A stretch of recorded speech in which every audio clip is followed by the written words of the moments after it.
Mm.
Hey, Hello, everybody. Hey, Michael. Hey, Nicole. Hello, everybody who's going to watch this on the recording instead of the live. Michael, I think we'll go ahead and get started. Hoke Flint also registered to attend, but my guess is he may be either at work or on the golf course, if I had to guess, because it's a pretty nice day. I hope sounds he's on the good. golf course. Um, yeah, so can you see me and hear me okay? Yep, all good. All right, cool. Here's my buddy. There's my good buddy Ryan Westerman joined us. That's great. And you can see the screen, Michael. Yep. All right, on the slides. Okay, good. Well, so everybody, welcome to the quarter 4 update for Davis Mills, and we could also rebrand this call as kind of a year-end review for 2025 and our outlook for 2026. You might notice right away, unless you think I've made a mistake on the slide, we've got some exciting news, we think, on Davis Mills, and that is we are rebranding this property to The Grove at Ferguson Park.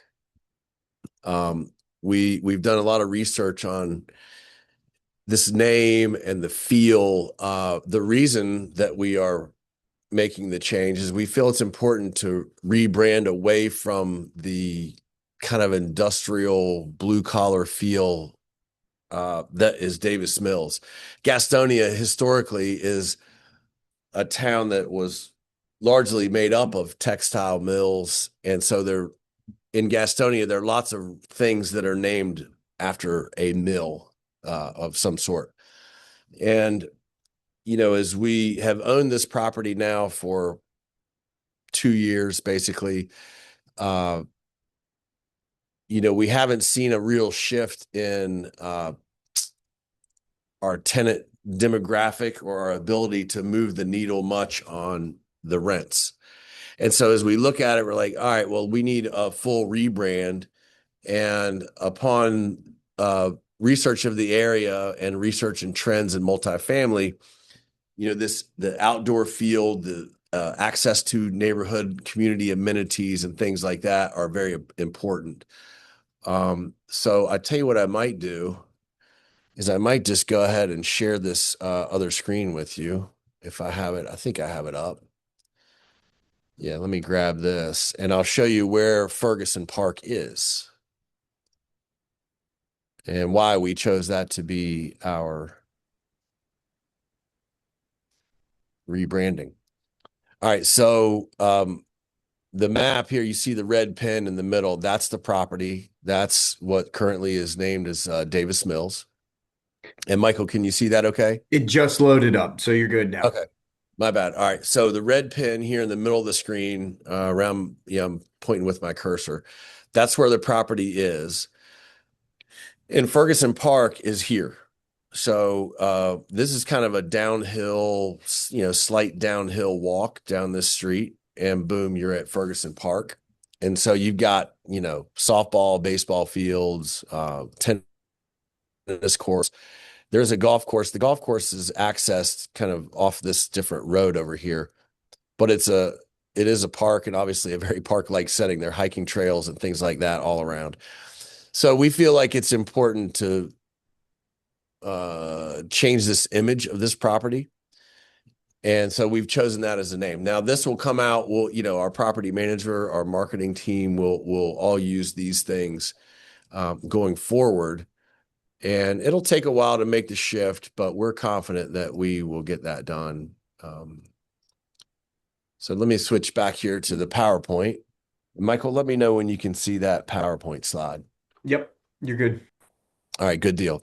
All right, so you see, I imagine in practice, we'll refer to it a lot as the Grove. But for all of the search engine optimizations and things like that, Grove at Ferguson Park, it ties it to these things and these are important as people search for where they want to live. So that's what we've decided to do. We're excited about it. We've been deliberating on what to name it for a long time.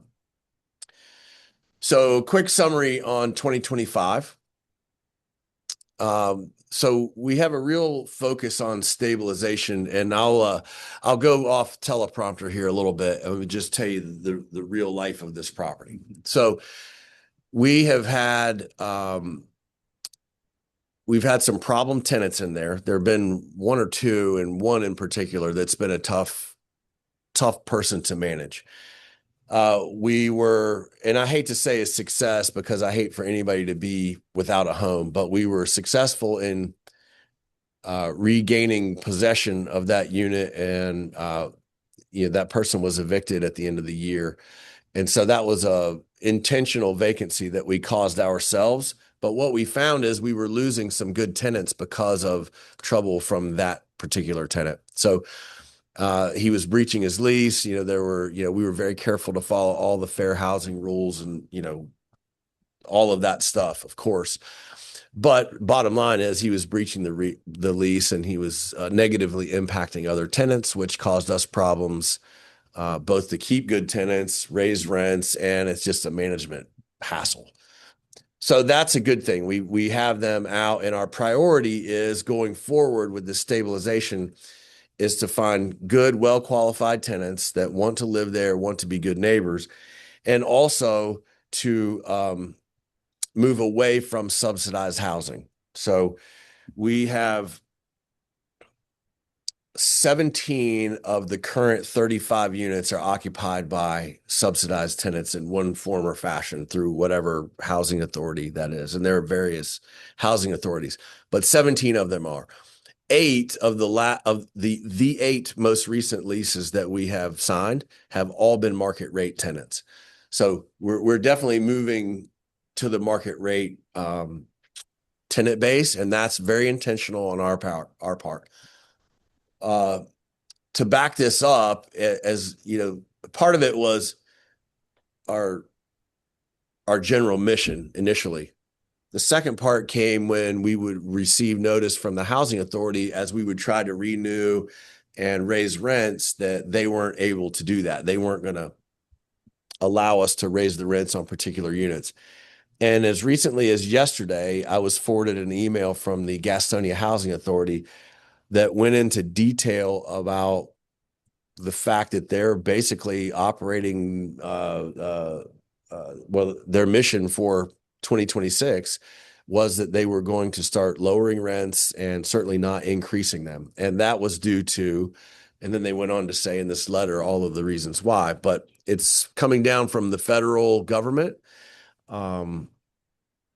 Evidently, these housing authorities were overfunded as coming out of COVID, and that funding has dried up. And now the local housing authorities are in a real tight spot because they're not getting the federal government money so that they can pay the rents for the tenants, which ultimately comes to us as operators and you as investors. So that's the kind of the whole trickle down.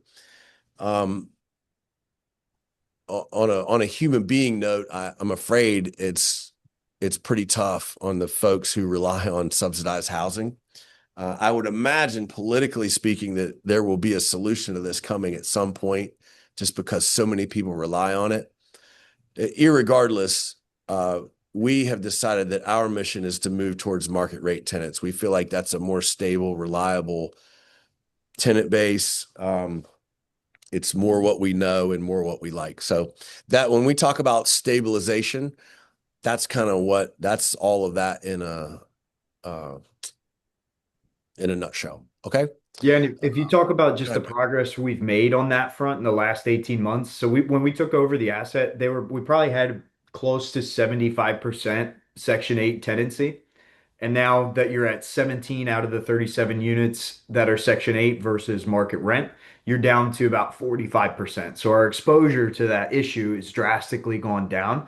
And I would think as we cycle through this 2026 cycle as well, we're going to get that down, towards the 25-30%. So we're going to make really good progress so that within the next 12, 18 months, we're pretty much insulated from the issue. Yeah, well said. Thank you. Next bullet point, operating posture. So management controls are tight and good. So meaning like our internal operation machine is running very smoothly. We continue there are some tweaks and technology things that I would love to implement just because I geek out on that stuff. But it's very good. Our relationship with our property manager is very strong. The communication is wide open. We have weekly meetings, me standing right here and Michael there on his screen. We go through our KPI spreadsheets. We have a nice, dependable routine and relationship. And then with our CFO, CPA, we also meet with them weekly. And so it's just a very smooth running system. And for that, we are grateful. We've worked hard to put it into place, and it's working the way we want it to. Primary headwinds. So elevated utility costs still are an issue that we have not fixed to our liking yet. And we see that that's a really big upside opportunity. And you may say, well, why can't you just fix it? Well, the physical layout of the buildings and internally of the actual plumbing pipes themselves makes it a challenge. So the traditional way to handle this was you just would put a sub-meter on the main water pipe that goes into each unit and break it up that way, and there you go. Charge it right back to the tenant. Well, we've run into two problems there. Number one, back to subsidized housing, it's been very difficult for us to pass on you can't get the tenant to get the water bill in their name. Okay, so we can try to pass it on internally, like built into the rent, but then it's very difficult because you've got rent comps to prove, and it's just one more reason to move away from subsidized housing. Number two, the physical workings of the pipes aren't laid out in a way that makes it easy just to identify that one pipe, put a sub-meter on it, and call it a day for that unit. So we are looking at different technologies. There's some exciting things out there with different sub-meters that you can just basically bolt right onto the outside of a pipe. You don't even have to cut into the pipe to install the meter. It's pretty amazing stuff. So we think that we will find a favorable solution, but even if we don't to the physical, we know that moving to the market rate tenant allows us to include that cost and pass it back on that we can be reimbursed. That's a big upside for us, and we're in hot pursuit of that. The rebranding. So I told you about the name, the Grove at Ferguson Park. So we're going to have a new color scheme and obviously all new fresh marketing image. We really think this will help. And we're excited. We've been talking about this for a while, and finally we've pulled the trigger. I think it's a necessary thing. Let's see, jump over here to the blue side. So our outlook, utility cost reduction, I talked about that. And, anything that we save there goes straight to the bottom line. The bottom line is net operating income, and net operating income that's the whole ball game in this business. That's not only the money that we make that we're able to distribute, but it's how we value the asset. And This was a 5-year business plan. We're basically 2 years into it. So we're right there almost to the middle where our focus really becomes how do you maximize the NOI so that when it comes time to pull the trigger on the sale, we get the most value we can get. So basically everything we do is how do we get that NOI up? Tenant quality update. So I told you about that. And this is kind of one of those things that you got to take your medicine, you know, you got to take it now, or you got to take it later. So when you move a tenant out intentionally, that leaves you with a vacancy. When you have a vacancy, now you've got to go in and you've got to spend money to fix up the unit. You're not collecting rent, so it harms your NOI and it harms your occupancy. But if you don't take that medicine now, then you can't upgrade the unit, you can't raise the rent, and you can't get a good quality market rate tenant. So it's just part of the game. And we're happy that we're well past halfway on getting these bad tenants out, and we're now updating the units, and we'll find good tenants.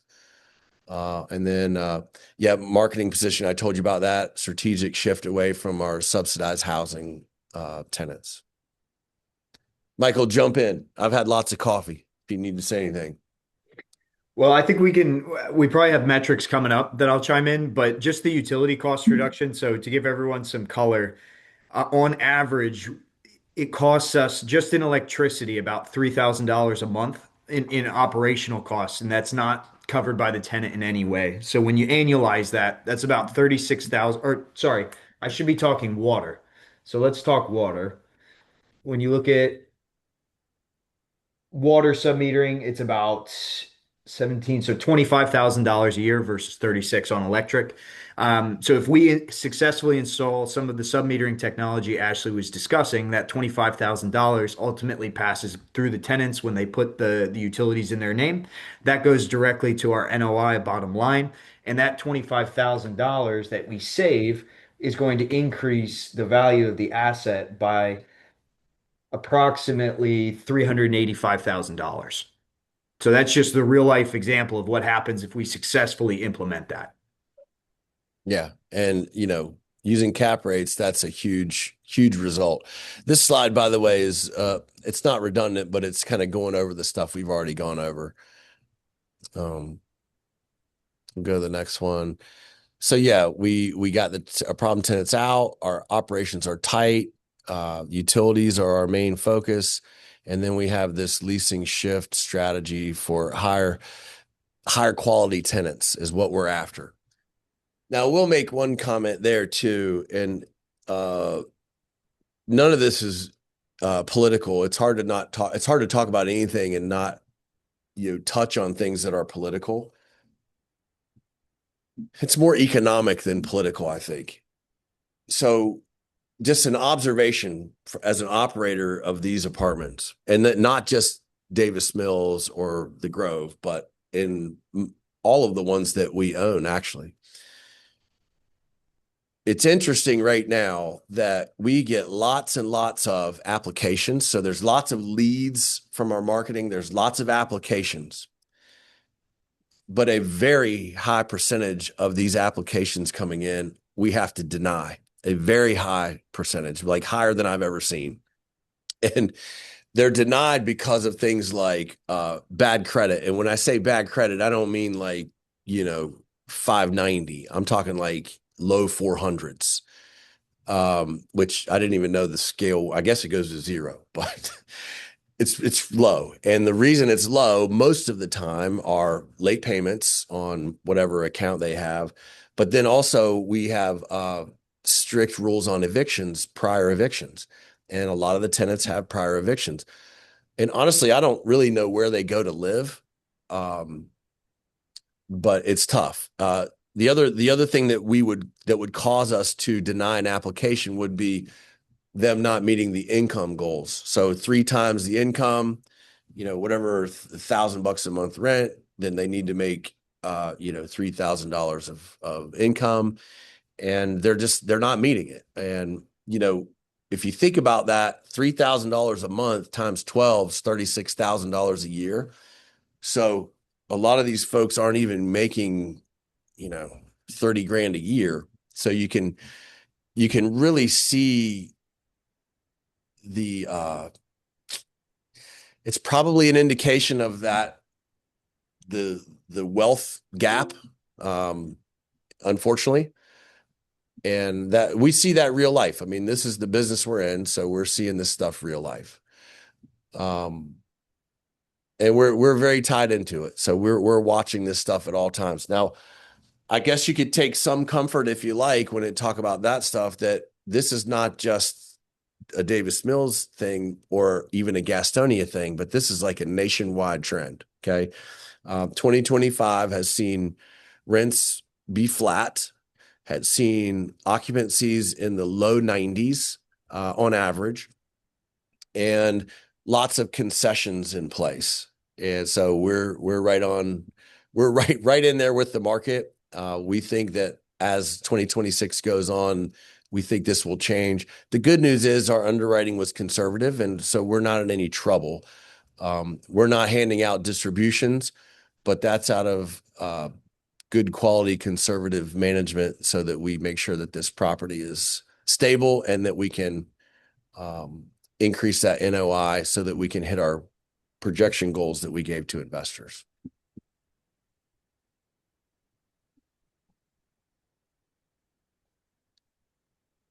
So yeah, we're at, 2025, we saw vacant occupancies go between 94% and 82%.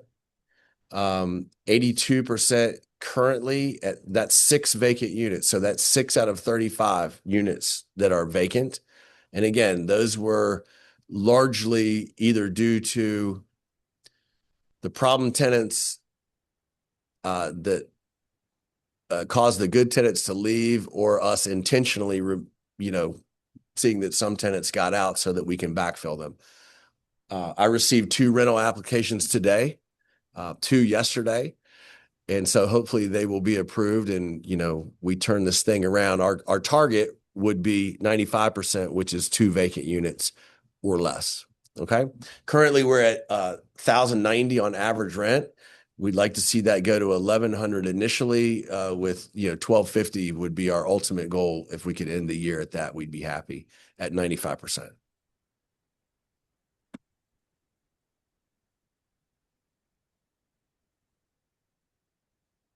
And that's about it, I think, on the slides, Michael.